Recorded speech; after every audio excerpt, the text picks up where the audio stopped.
taking part in questioning the people found during the race after hunting them, tying them up, even threatening and torturing them in an effort to obtain the desired information.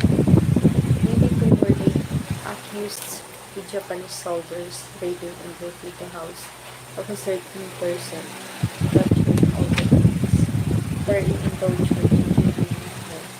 23 were the accused woman took part in the zoning activities of the Japanese and was responsible for the arrest of several persons, some of whom were never seen alive again by pointing them out to her Japanese masters. She greatly cooperated in their arrest, detention, and disappearance, and perhaps death. 24 were the accused took an active part in the mass killing of civilians by the Japanese soldiers by personally tying the hands of some of the prisoners and directing the same operation with regard to others, which is 25. 24 were accused took part in the arrest and killing of guerrilla suspects and the perpetration of atrocities upon them. 26 were the accused in Japanese forces by accompanying them and helping them in confiscating firearms and obtaining information about the whereabouts, strength, and activities of the guerrillas, freely using force, intimidation, and torture, where the accused acted as spy, undercover investigator of the Japanese and even killer of guerrillas.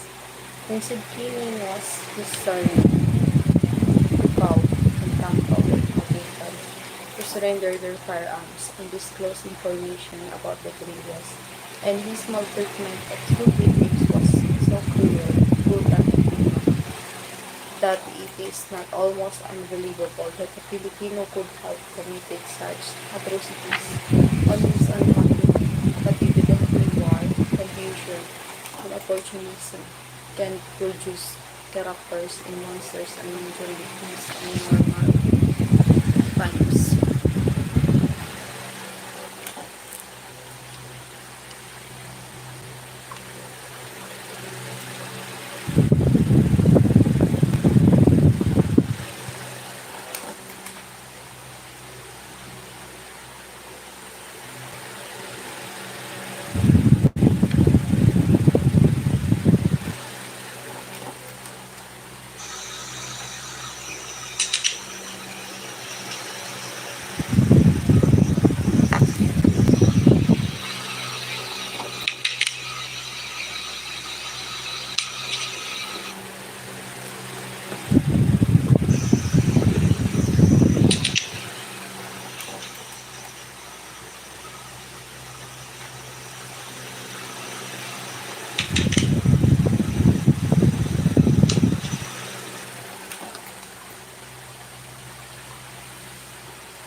As tortures and murders of guerrillas are overt acts of treason, the acts of cruelty sadistically executed by the accused and arresting, torturing, and killing guerrillas are incompatible with his defense that he was loyal to the Commonwealth government and that he was a guerrilla. Such acts demonstrate his unconditional adhesion to the campaign of the Japanese for the extermination of guerrillas. 29 were accused as a member of the Coastal Defense Corps, a military organization established by the Japanese Army to suppress guerrillas, actively participated in committing atrocities in guerrilla suspects, and he remained inside CDC for more than a year, notwithstanding his many opportunities to escape. 30 were the defendant was McCarthy, and took part in the segregation of guerrilla suspects from the large crowd gathered inside the church by the Japanese, where they accused actively participating in the arrest of guerrilla suspects affected by a raiding party composed of Japanese and Filipinos. 32 were the accused and accompanied Japanese soldiers to the residences of guerrilla leaders and personally maltreated them because of their Japanese roles in guerrilla activities. 33 were the accused accompanied the Japanese in their raids and took part in a skirmish between the Japanese and Filipino forces, keeping on the Japanese side. 34 of the active accused, the Japanese security agent, and apprehending a guerrilla officer and preventing him from pursuing his activities as a guerrilla, even if said officer was not there. 35 were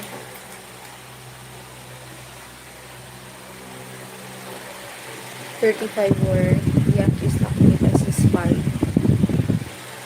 an informer of the Japanese military police, accompanying them in their raids.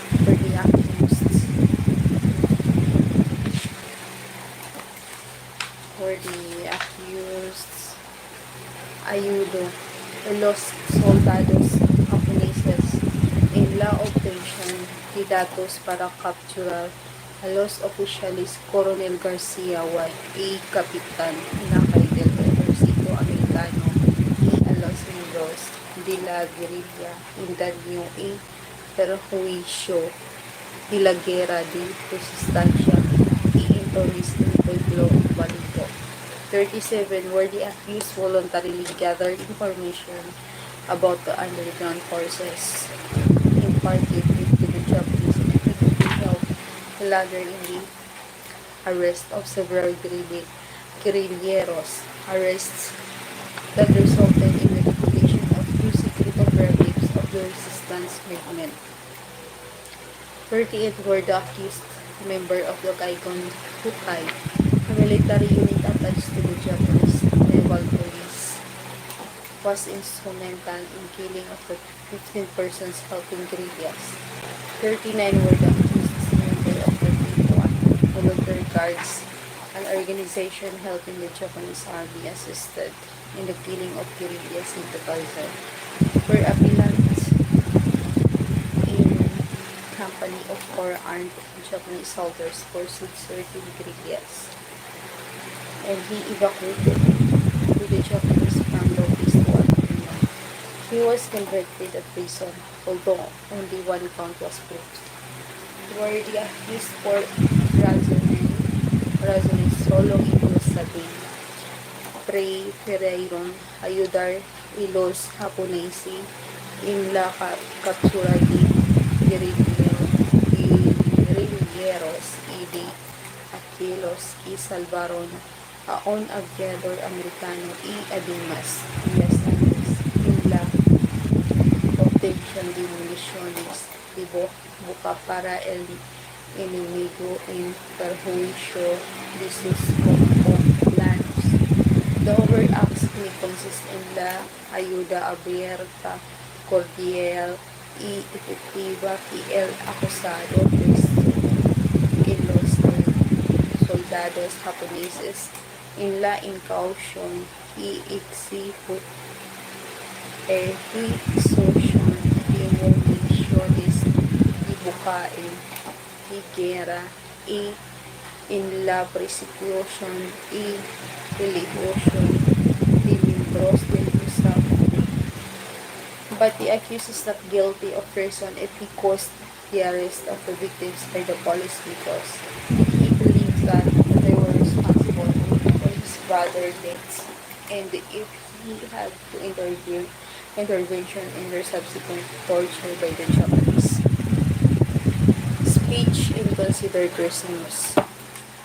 A speech which followed the pattern of the speeches delivered during the Japanese time by armed officials who, no matter how much they might dislike it, were compelled by their position in the public government to favor.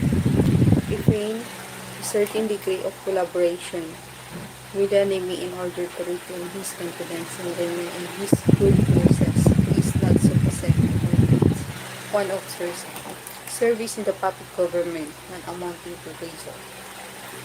Where the governmental work under the Japanese military, such as Lote's service for the Japanese Navy, does not per se constitute treason following the rule of the Japanese laws. It was held that the mere acceptance of commission as lieutenant of the Philippine Constabulary during the Japanese time of rendering of services as such lieutenant was not an overt act constituting adherence to the enemy. The purpose of such body of armed persons was the preservation of peace and order during the war, which was brought about abnormal conditions and circumstances. Firm version in the Japanese occupation constabulary would not constitute treason because that institution was intended for the maintenance of law and order among the people, where they at least had rendered splendid service in Bataan. It is improbable that his membership in the Bureau of Constabulary and his participation in the raids made by Japanese amounted to adherence to the enemy, considering that the Filipinos arrested during those raids were later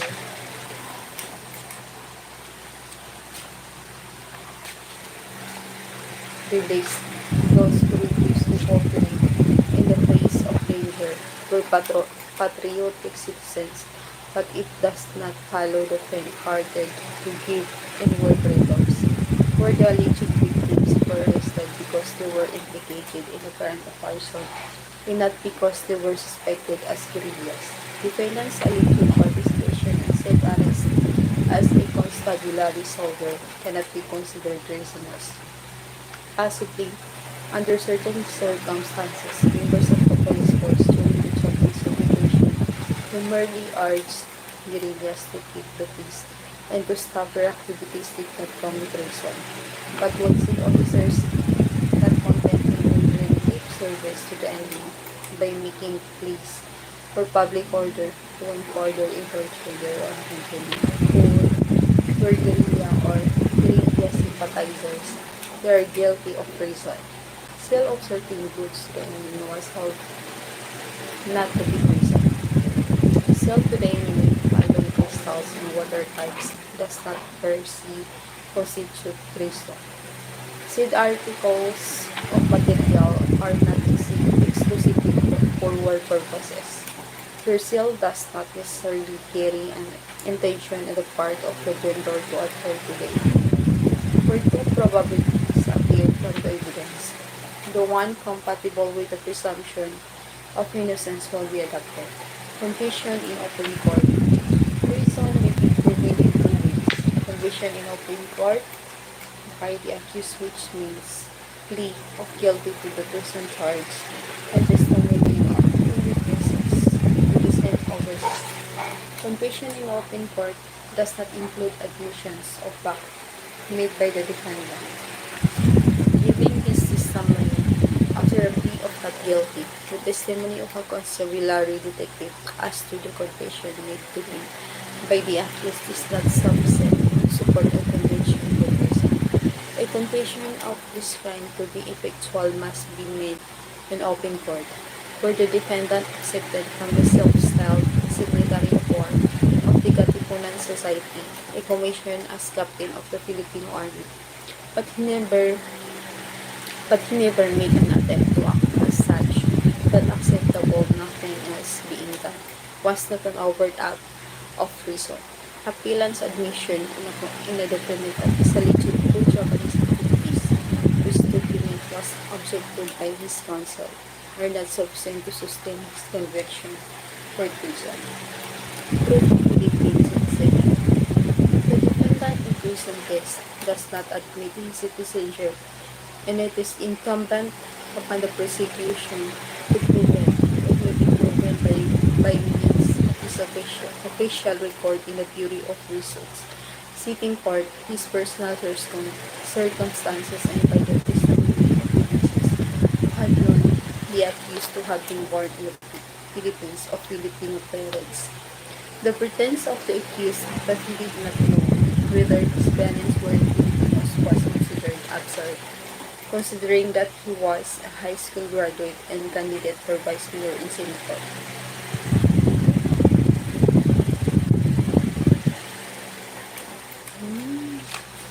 Okay.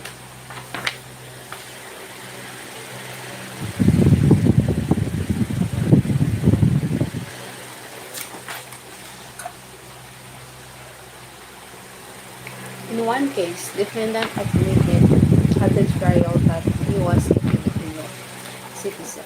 His counsel contended that his admission in no way proved that defendant was a citizen when he committed the treason acts, held aside from the presumption that he was a Filipino citizen in 1947.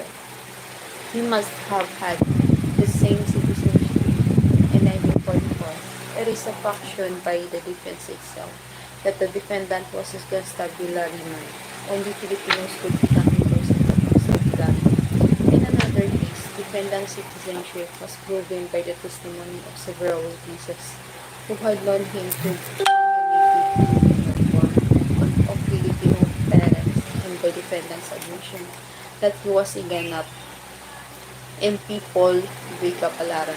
The accused was acquitted of treason because his citizenship was not proved, was nevertheless convicted of arson, where citizenship is not essential when the accused and his lawyer virtually stipulated.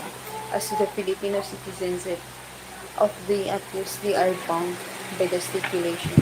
In view of the stipulation, it become unnecessary for the prosecution to submit proof on that point. Citizenship may also be proven by statements combined by the accused where he admits his Filipino citizenship. For purpose of person, a Filipino does not lose his citizenship by sexually with one or of Philippines. Defense is not sustained. Performance of righteous actions, no matter how meritorious, is not justifying in certain or mitigating circumstances of person. Although the defendant saved thousands of lives, if he had caused the killing of single human being to be ill and comforted him, he is not released fatal. For whosoever shall keep the whole day. And yet often, in one point, he is guilty at all. Being guerrilla and rendering services to the guerrillas are not valid defenses of the treason charge. The fact that the accused was guerrilla and had rendered services to guerrilla forces would not exempt him from responsibility for his treasonous acts. His having secured the release of persons confined by the Japanese would show that he was influential, but he did not use such influence in preventing the arrest of certain guerrillas. Instead, he helped the Japanese in arresting them. Such participation constitutes treason. In another case, it was held that the defendant's alleged saving of some of his countless from arrest by Japanese and obtaining the release of others were too trivial to counteract the reasonable inferences with the civil from the excesses. His overbearing behavior and barbarism did not square with his purpose of fraternizing with the Japanese to elicit information from them. His brutalities only exposed too clearly an all-out, unconcealed loyalty to his masters, who must have derived no little comfort and satisfaction from his assistance. He set about his task in a workmanlike fashion and displayed manifest enthusiasm in seeming pride and diabolical performance. His aggressiveness and impulsivity earned for him an unsavory sobriquet Domo. Persistent and long-continued tortures and killings of guerrilla suspects did not tie up with the play that he was in secretly with a guerrilla organization. There were patriotic people hoping collaboration with the invaders as a mask for a great cause, but a person who used as rabbits for convenience and murders of the very people he pretended to advance cannot be regarded as effective. The so-called law efforts of the accused resulted in the agonist and death of guerrillas. He cannot get away with his treasonous crimes by the simple expedient of seeking refuge behind lip patriotism in the hours of reckoning. But where the accused was a guerrilla and was himself confined to Fort Santiago, it is hard to believe that he would have been responsible for the arrest of another guerrilla operator, where there is an uncontradicted evidence that the accused was in contact with recognized guerrillas and that he gave supplies to them. There is a doubt as to his guilt, which should be resolved in his favor. In the Dumapi case, the accused before the outbreak of the war was a corporal of the Manila Harbor Police. He became a member of the occupation constabulary force at the behest of the mayor of his town and the governor of Zambales and the knowledge of his guerrilla unit. His participation in the arrest of guerrillas was not fully proven. He was acquitted. And people B. Bascom, it was noted that Apilan's marriage to a Japanese woman and his employment as an interpreter for the Japanese do not and cannot affect his innocence of guilt. Neither does it influence the court of passing upon the merits of his case, although it may explain his sympathy for the Japanese to the extent of going against his own people. He was convicted of treason and sentenced to reclusion perpetual. Treasonous acts done in obedience to the orders of a foreign sovereign or to an illegal order are not justifiable. Alibay was not sustained as a defense in treason. In people, VCD was argued that the acts of the accused in helping the Japanese arrest the guerrillas were legal because the de facto governing system by them would adopt or measures tending to ensure public order and safety, and that under international law the government would avail itself of the services of the inhabitants of the occupied territory in the latter would not refuse to render such services. How such convention is untenable. The enemy had no right to require the sufficiency of the occupied territory, and the latter were not found to be either infantry by helping the enemy to liquidate those of their fellow countrymen who resisted and fought the invader. Choice to be a valid defense should be based on real commitment or reasonable fear of one's life or line. It should not be inspired by speculative, fanciful, or a remote fear. A person should not commit a very serious crime on account of a flimsy fear. In the Pagalawis case, defendant pleaded irresistible force or juries. He said that at the start of the Japanese occupation, the him detained him. He insinuated that the Japanese knew that he was married to an American woman, and they thought that he was a pro-American. His wife and child were killed by the Japanese, so he had to side with the Japanese because of uncontrollable fear of irresistible force. However, it was shown that before the war, the defendant separated from his American wife and he lived with a confused means the Japanese could not suspect the defendant to be pro-American as he was already separated from his American wife. He could not afraid of the Japanese since he was a Sakdalista whose head Benigno Ramos was a pro-Japanese in Republic. B. M. Garfield in the S-36 was held that in the eyes of the law, nothing will excuse the act of training the enemy, but the fear of immediate death, nor the fear of any injury or personal injury, or the apprehension of any outrage upon property. Juries was not proven in the other cases, but force as an incomplete extenuating circumstances was considered mitigating in a prison case. Theory of suspended sovereignty is untenable. The Supreme Court did not sustain the defense that there was no treason during the Japanese occupation due to the suspension of allegiance to the U.S. and the Commonwealth government. It was ruled that the citizen or subject owes a qualified inventory but an absolute and permanent allegiance, which consists in the obligation of the fidelity and obedience to his government or sovereign. The absolute and permanent allegiance of the inhabitants of a territory occupied by the alien to their legitimate government or sovereign is not abrogated or severed by the enemy occupation, because the sovereignty of the government or sovereignty wholly is not transferred thereby to the occupiers.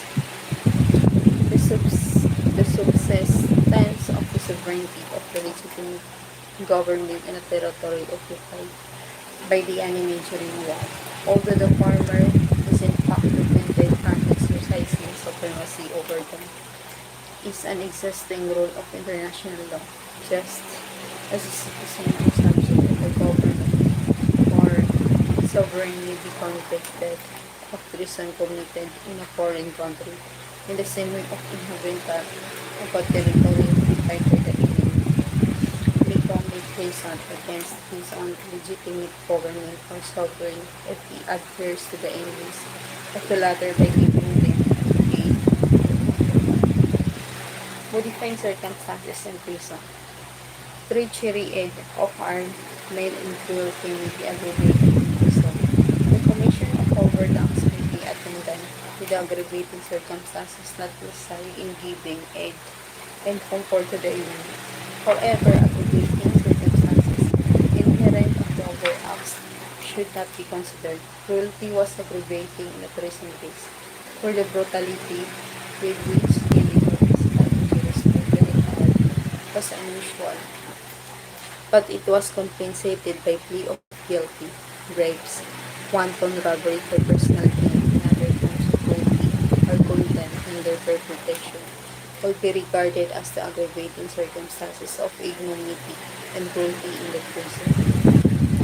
But evident premeditation, abuse of superiority, and treachery are by their nature inherent in offense of treason and may not be taken to aggravate the penalty adherence to the meaning of good and comfort of the enemy constitute in many cases. The long-continued process requiring for the successful consolidation of the rigorous purpose is reflected and persistent determination in planning.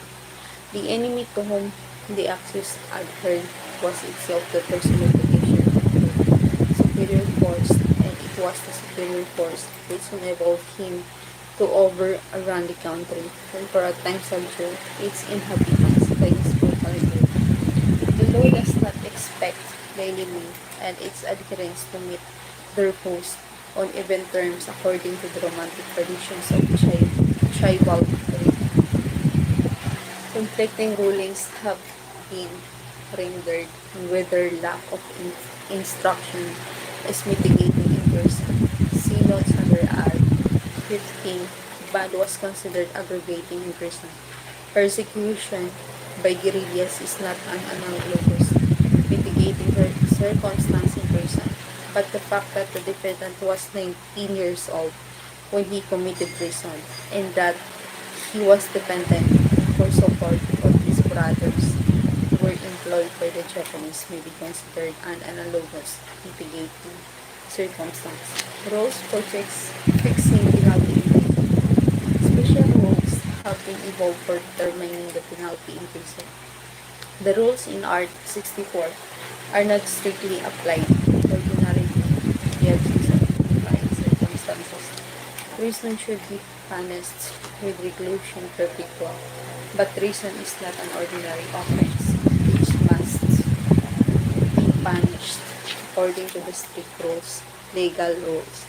It is very serious crime committed during war by law, who forgetting his loyalty to his own comrades, the enemy, and gives aid and comfort. The amount or degree of said aid or comfort given the enemy, as well as the gravity of the separate and distinct acts of treason committed by the accused rather than the circumstances aggravating or mitigating the offense determine the degree of the penalty to be imposed. The Supreme Court, as a rule, imposed the death penalty upon treason indictis proven not only to have aided the enemy but also upon those who, while giving such aid, have either tortured or killed their own countrymen.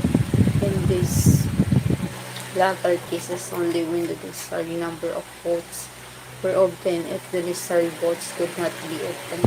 The defendant guilty of killing or torturing some countrymen was sentenced only to life imprisonment, where the treasonous acts consist of acting as a spy for the Japanese. As a result of which guerrillas were tortured or killed by the Japanese without direct participation by the defendants. The punishment imposed was invariably reclusion perpetua, or the medium period of the penalty. In other words, treason has been punished on the basis of the seriousness of the treasonable acts and of the presence or absence of atrocities on the victim rather than on the presence or absence of aggravating circumstances. So, where there has been no killing, not even torture or prisoners, at least not on the part of the accused, the imposition of imprisonment for 15 years without reference to the mitigating or aggravating circumstances is proper in the case should be liberally, where the accused has been in prison for a long time.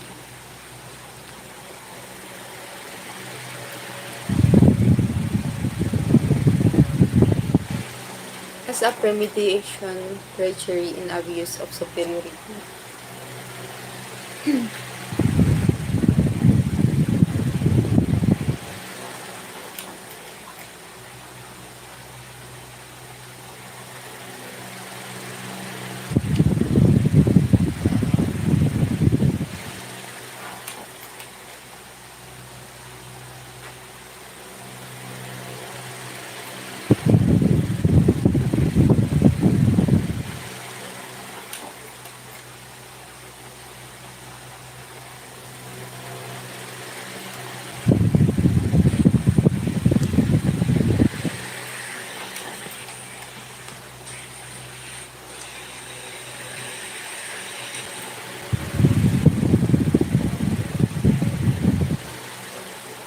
As a premeditation, treachery, and abuse of authority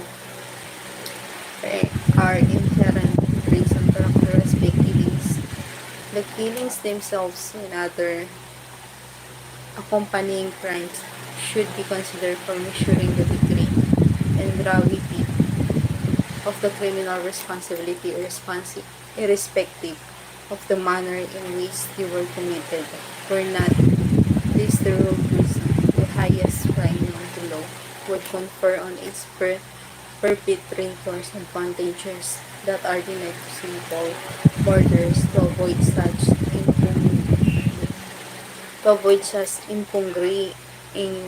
incongruity and injustices. The penalty in prison should be adapted within the range provided in the code to the danger and harm to which the culprit has exposed his country and his people, and to the wrongs and injuries that resulted from his deeds. The latter and pervading spirit of the revised penal code adjusts penalties to the perversity of the mind that conceives and carried the crime into execution, where the system of graduating penalties by the prescribed standards is inapplicable, as in the case of homicide connected with treason. The method of analogous to fit the punishment to the enormity of the offenses in this amount to the service, justice, and consistency in further runs of the law aims, and people be The accused was convicted of treason. At the time she committed the crime, she was between 15 and 18 years old. Therefore, she is entitled to privileged mitigating circumstances conformably with Rs. 13 and 16. And the penalty next lowered to the reclusion temporal to death, which is prison mayor. She was not entitled to the benefits obtained in determined sentence law, which does not apply to prison. The penalty imposed on her was 10 years imprisonment if the rule of the accused was not that of a mere spy, but also that of investigator in small treatment and tortures of guerrillas were carried to the extreme to sinacking of the looting of the victims' house and practically demanding and receiving money from one of the victims. He deserves life imprisonment. For the treasonable acts did not result in any killings, the penalty of it was imprisonment for 17 years. 4 months and 1 day was considered proper. Further treasonous acts of the accused included the apprehension of Americans and their delivery to the Japanese forces, which evidently executed them, and also the killing with his own hands not only of one but several Filipinos. And in addition, the accused took part in the mass killings and slaughter of other Filipinos. The death penalty was imposed. Death should be the penalty upon the accused in the first case, whose acts in torturing and killing guerrillas suspects were characterized as by vindictive cruelty and inhuman savagery. To recapitulate, it is settled that the rules in Art 64 regarding aggravating and mitigating circumstances should not be followed strictly in prison, where the accused has taken part in the killings and torture of the persons apprehended by the Japanese forces to him. The penalty usually imposed in reclusion perpetua or even death, where the participation of the accused consisted merely in accompanying Japanese patrols and helping the arrest of guerrillas. The penalty imposed in the minimum of reclusion temporal. Erroneous penalty. The penalty of 20 years in 1 day on a person convicted of treason is erroneous. It should be 20 years of reclusion temporal. Conviction for other crimes in a treason case.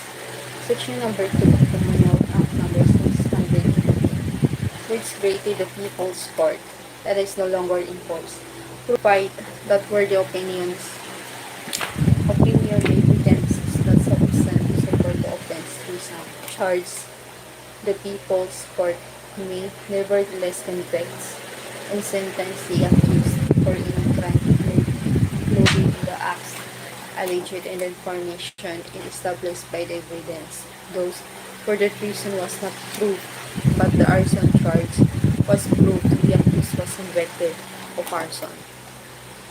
Where the defendant was accused of treason with quadruple murder and robbery in one information but treason was not proved by 2 witnesses. He was nevertheless convicted of quadruple murder and sentenced to reclusion perpetua for each of the 4 murders. He was also found guilty of robbery with intimidation. But if the charge was murder and the evidence proves that the accused committed treason, he can be convicted only of murder. In one case, an accused was charged with treason with murder, was convicted of homicide only, for the accused was acquitted of treason because his acts were not treasonous. He was, however, convicted for separate crimes, even if no complaint was filed by the offended woman. For the defendant was charged with treason, but the killings ascribed to him had no treasonous color. He should be convicted of 2 homicides and absolved of treason. Article number 150. Conspiracy and proposal to commit treason. Penalty.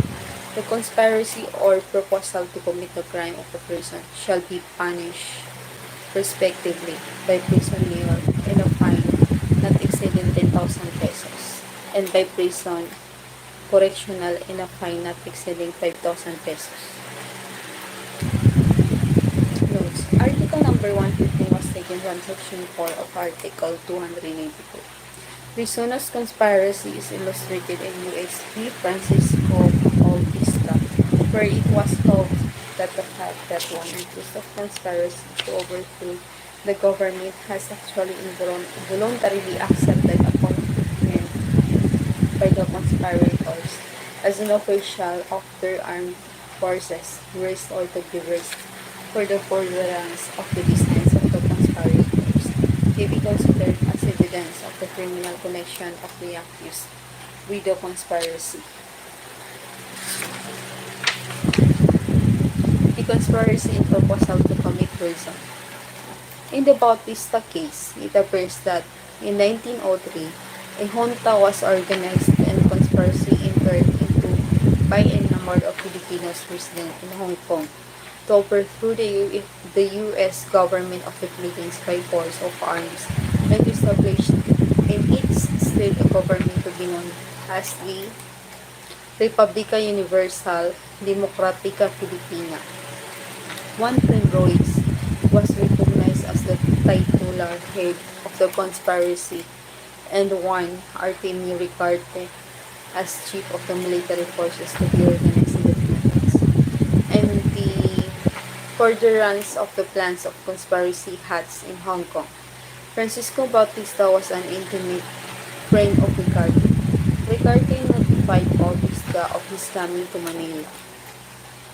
Bautista forwarded to him secretly 200 pesos after the arrival of Ricarte. Bautista took part in several of the meetings whereat the plans of the conspirators were discussed and perfected at one of these meetings. Bautista, in answer to a question of Ricarte, assured him that the necessary preparation had been made and that he held the people in readiness and the defendant, Thomas Fusion, united with the conspirators through the agency of Juan Muñoz, was proven to have been a prime leader of the movement. In the intimate confidence of Ricarte and by him authorized to distribute funds and nominate and appoint certain officials, including a Brigadier General of the Signal Corps of the proposed revolutionary forces.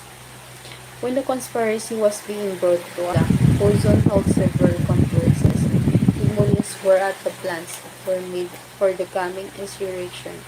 At one of these conferences, Muniz offered Quezon a commission as a Brigadier General of the Signal Corps of the Revolutionary Forces.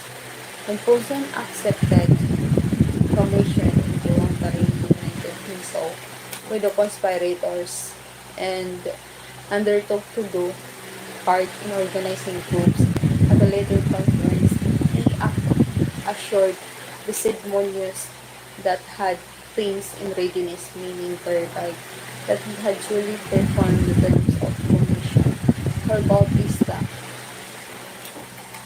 Quezon were guilty of conspiracy to commit treason. There was a genuine conspiracy that he witnessed the rule does not apply to his crime. Defendants accepted the commission in that conspiracy. Article 160. Misprision of treason.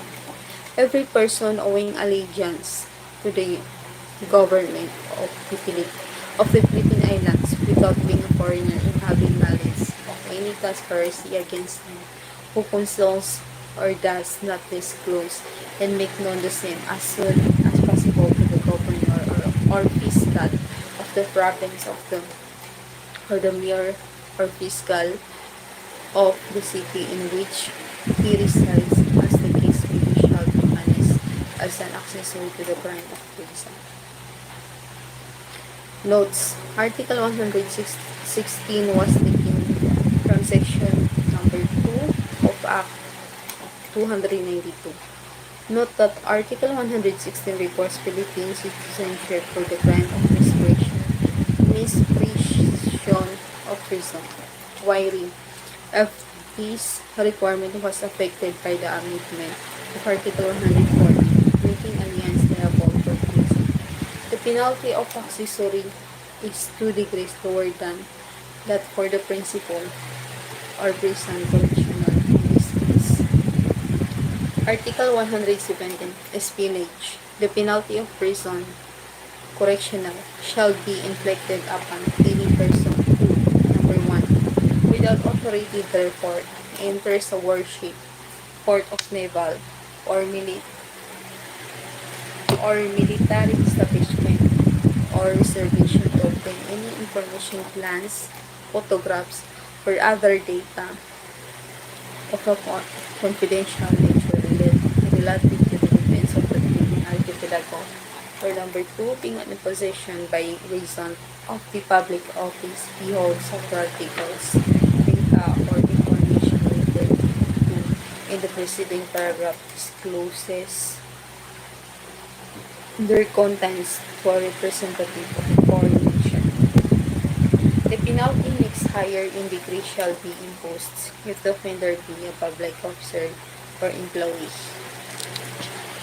This is the least grave one of the speech. Provoking war, violation of neutral. Next, article number 117 was taken from article 83 of Dilpan's proposed correctional code. A spy does not have to be a Filipino citizen.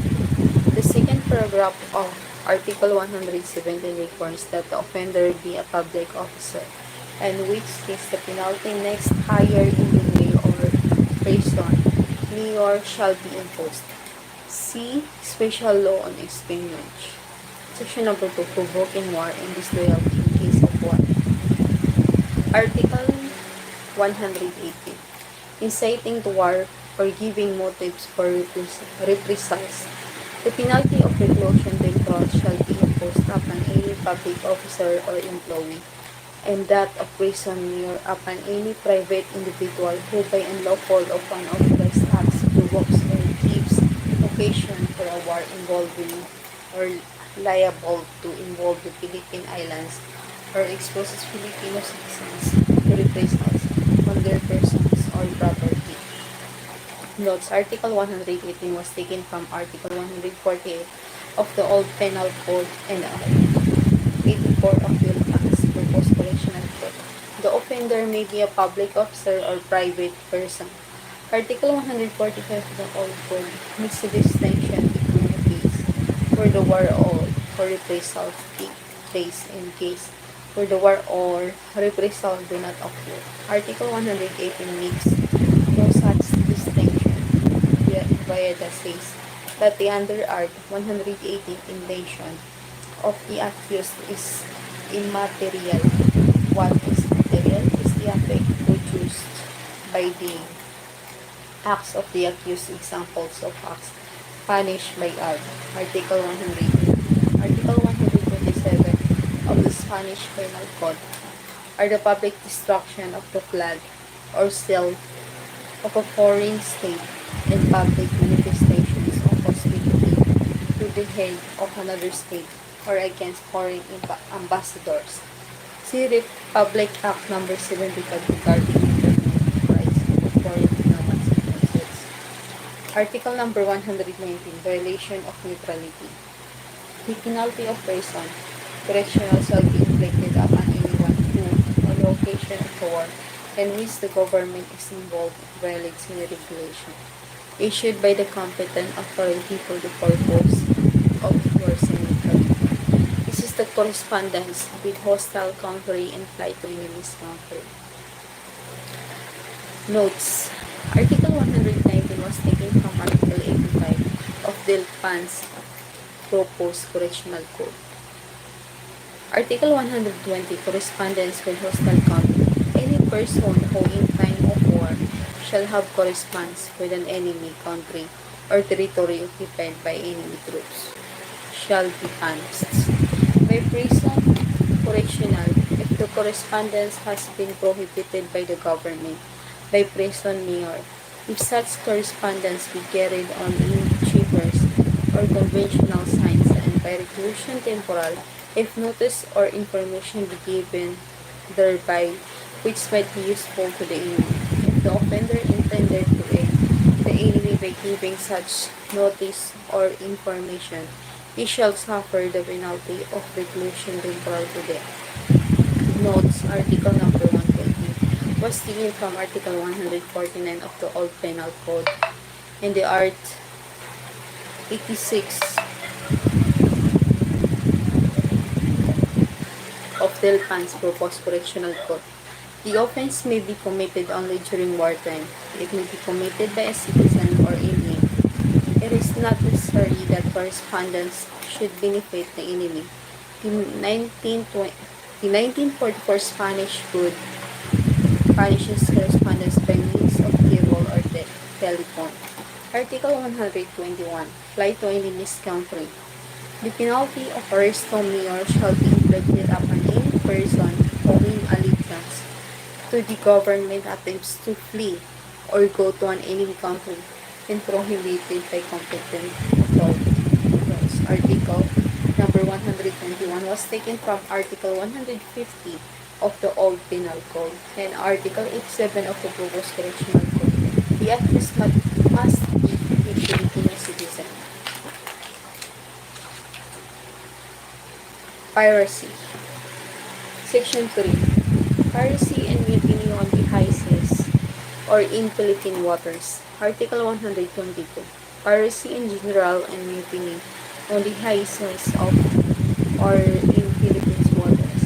The penalty of reclusion perpetua shall be inflicted upon any person who on high seas or in Philippine waters shall attack or seize a vessel or not being a member of its complement, nor a passenger shall seize the whole as part of the cargo of said vessel, its equipment or personal belongings of its complement or passengers.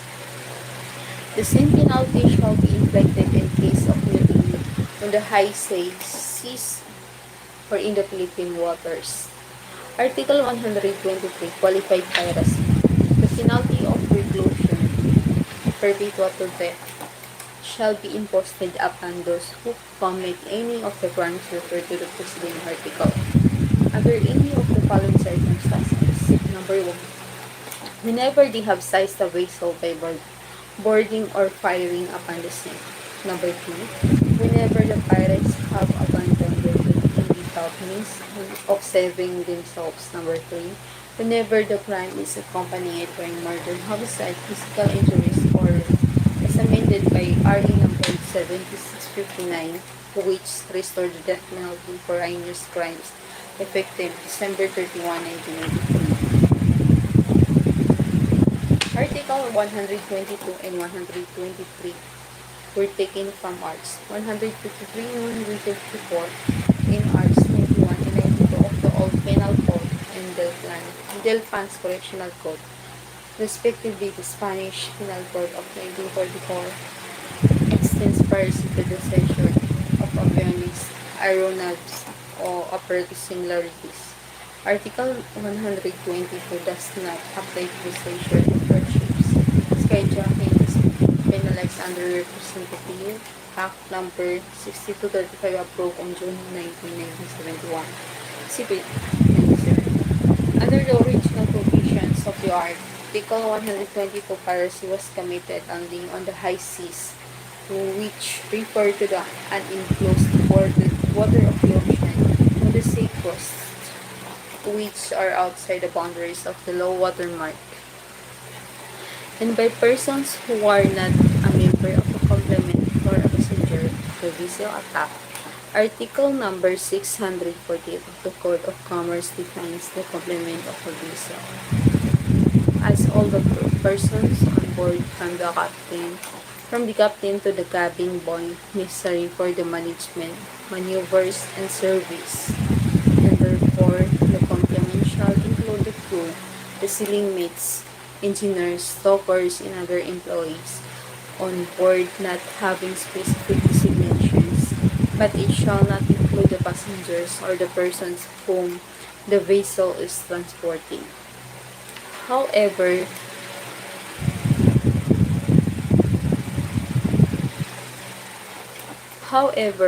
Under number 532, Anti-Piracy and Anti-Highway Robbery Law of 1974, dated August 8, 1974.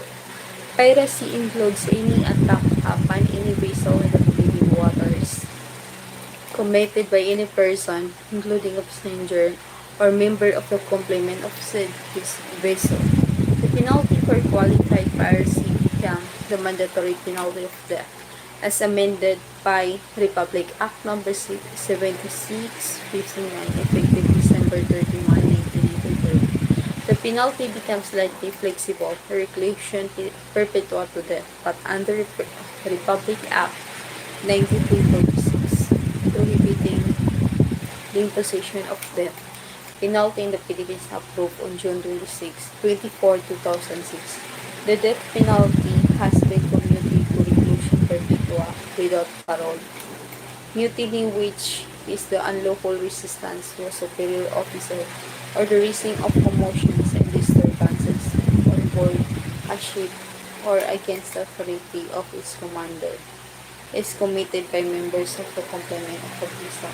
Mutiny in a vessel punished as murder is illustrated in U.S. versus Dallas. Piracy is robbery on the high seas. Justice Malcolm says that piracy is robbery or forcible depredation on the high seas without lawful authority, and done animo furandi, and spirit and intention of universal hostility. Pirates are in law hostes humani generis. Piracy is a crime not against any particular state, but against all mankind. It may be punished in the competent tribunal of any country where the offender may be found or into which he may be carried. The jurisdiction of piracy, unlike other crimes, has no territoriality, as it is against all, so it may be punished by all, nor does it matter that the crime was committed within the jurisdictional criminal limit of foreign state, for those limits, though neutral to war, are not neutral to crimes.